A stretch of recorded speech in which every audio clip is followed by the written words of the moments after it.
السلام علیکم عزیز طلبہ، آج ہم نے حصہ نظم میں سے میر انیس کی لکھی ہوئی نظم، اس کا تعارف اور اس کے اشعار کی تشریح کے متعلق پڑھنا ہے۔ میر انیس 1800 میں پیدا ہوئے ہیں اور 1974 کے اندر وفات پائی ہے۔ میر انیس کا اصل نام سید ببر علی تخلص انیس تھا۔ آپ فیضہ آباد میں پیدا ہوئے۔ اس طرح ان کی جو دیگر خدمات ہیں وہ آپ کے سامنے دکھائی جا رہی ہیں، آپ نے دیکھ لینی ہیں۔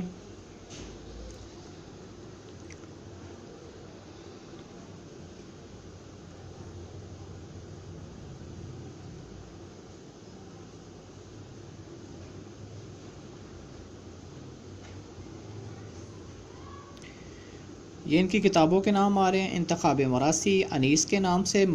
مجلس ترقی ادب لاہور سے، اور انیس کے مرثی ہے، اور اس کے بعد رباعیات انیس، انیس کے سلام نامی کتب بھارت سے شائع ہو چکی ہیں۔ نظم میدان کربلا میں گرمی کی شدت، جس میں کربلا میں ہونے والے جو واقعے کو بیان کیا گیا کہ جس دن یعنی کہ 10 محرم کو جب یہ واقعہ پیش ہوا تو اس دن گرمی کی صورتحال کیا تھی، وہ میر انیس نے ان گرمی کی صورتحال کو الفاظ کے اندر بیان کیا ہے۔ میدان کربلا میں گرمی کی شدت۔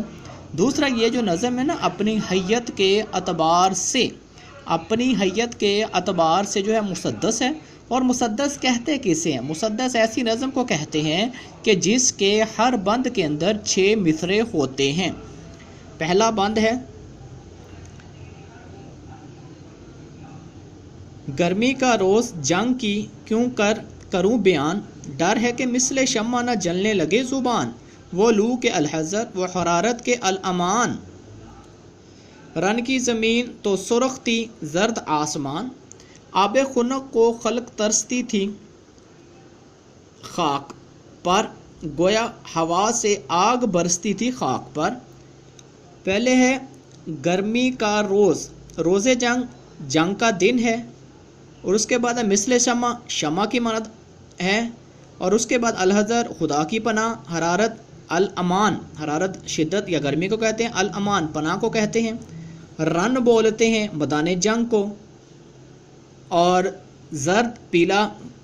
آسمان، آب خنک ٹھنڈا پانی، خلق مخلوق۔ اب اس بند کے اندر شاعر نے کہا ہے کہ اس دن جس دن یہ میدان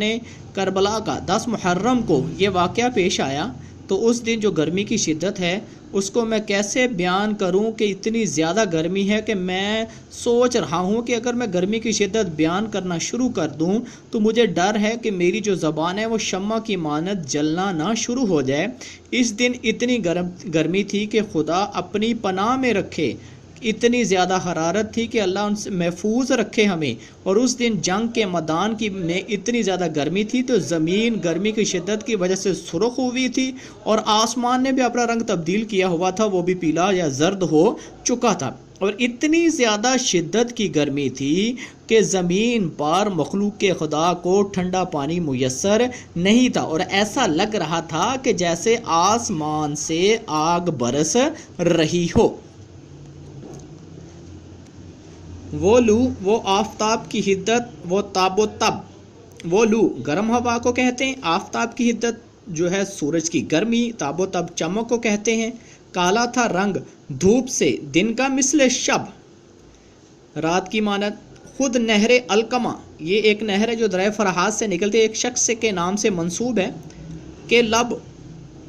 سوکھے ہوئے تھے لب، خیمے جو تھے حبابوں کے، حباب پانی کے بلبلے کو کہتے ہیں، تپتے تھے سب کے سب، اڑتی تھی خاک، خشک تھا چشمہ حیات، زندگی کا چشمہ یعنی زندگی کا وجود کھولا ہوا تھا، ابل رہا تھا دھوپ سے پانی فرات کا۔ اس شعر کے اندر، اس بند کے اندر شاعر نے کہا ہے کہ اتنی زیادہ گرمی تھی کہ اتنی زیادہ گرمی، اتنی گرم ہوا چل رہی تھی، اور آگ آسمان سے جو ہے سورج آگ برسا رہا تھا، اور ایسے لگ رہا تھا کہ اتنی زیادہ گرمی جس کی وجہ سے دن نے اپنا رنگ تبدیل کر لیا تھا، اور ایسے لگتا تھا کہ دن کے ہی وقت گرد اڑ رہی تھی، اتنی زیادہ گرمی دن کے ہی وقت جیسے شام کا سما یا رات کا سما ہو گیا ہو، اور وہ نہر جو ان کے قریب تھی جہاں میدان لگا ہوا تھا، اس کے جو نہر کے اندر جو پانی ہوتا ہے وہ بھی ان گرمی کی شدت کی وجہ سے جو کیا ہوتا ہے وہ بھی خشک ہو چکا تھا، اور اس کے اندر اتنی گرمی کی شدت تھی کہ جو بلبلے پانی کے اندر بن رہے تھے، اور ہر طرف خاک مٹی اڑ رہی تھی، زندگی کا نام و نشان نہیں تھا۔ اور اس گرمی کی شدت کی وجہ سے جو دریائے فرات ہے اس کا پانی بھی ابل رہا تھا، کھول رہا تھا۔